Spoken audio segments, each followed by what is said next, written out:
Je vais laisser la parole donc à maintenant Patrick Énervé qui représente donc l'IRD.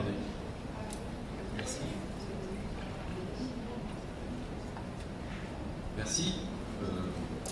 Bonjour Madame la représentante du préfet, Monsieur Larcher, président de la communauté d'Espace Sud, Monsieur Jean-Pierre Arnaud de la RDAL et Madame Jalène du service STC Interreg.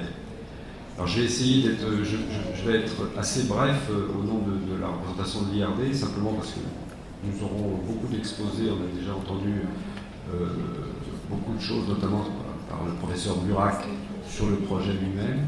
Je voudrais simplement dire que, en tant que représentant de l'IRD, je suis assez content de voir qu'un projet qui avait un objectif a eu un début et une fin. C'est-à-dire qu'on ne peut pas avoir de projet sans début et sans fin. Et c'est important d'arriver et de finaliser. Aujourd'hui, nous allons finaliser cette partie sur ce projet CARIPSAT avec, vous verrez en dernière partie de la journée, les perspectives. C'est-à-dire qu'il faut se baser sur le travail qui a été fait par tous les partenaires pour envisager la suite de ce projet. Et je crois que ça sera très important.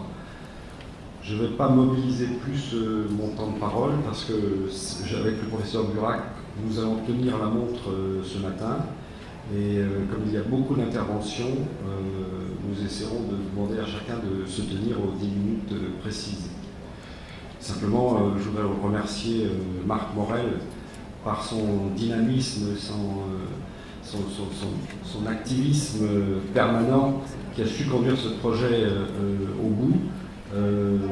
C'était un projet avec de nombreux partenaires, plus de 15 partenaires, avec beaucoup d'activités, et j'ai vu le temps, les jours et les nuits qu'il a pu passer sur ce projet, et ne serait-ce que la tenue du site CARIPSAT, que je vous invite tous à consulter, vous montrera la richesse qui existe déjà dans ce site. Je crois qu'il y a plus de 600 documents, il en parlera après, et donc on a déjà une mine d'informations qui existe.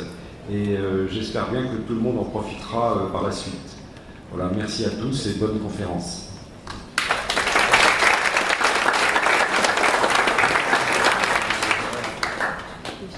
Merci Patrick, j'en profite pour rebondir en disant que nous sommes tous très peu nombreux, chacun dans nos institutions respectives, et qu'on a absolument une nécessité absolue, c'est de travailler ensemble.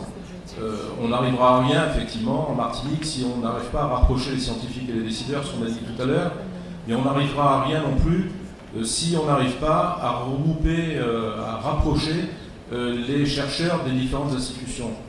Comme je le disais, les équipes sont peu nombreuses. Il y a aussi un aspect qu'il va falloir garder en tête, c'est l'idée de travailler avec nos voisins, parce qu'on n'a pas non plus cette culture, effectivement, d'aller voir ce que les gens font ailleurs. On parlait tout à l'heure d'outils d'aide à la décision. J'ai reçu des informations qui datent d'avant-hier, avec des outils qui existent, qui ont été développés par des universités américaines, des universités canadiennes, et qui pourraient être tout à fait appliqués dans nos territoires. En l'occurrence, ils s'appliquent à la gestion des littoraux. Donc il y a des choses qui se font ailleurs. Il faut garder effectivement toujours un œil sur ce qui se fait dans notre environnement.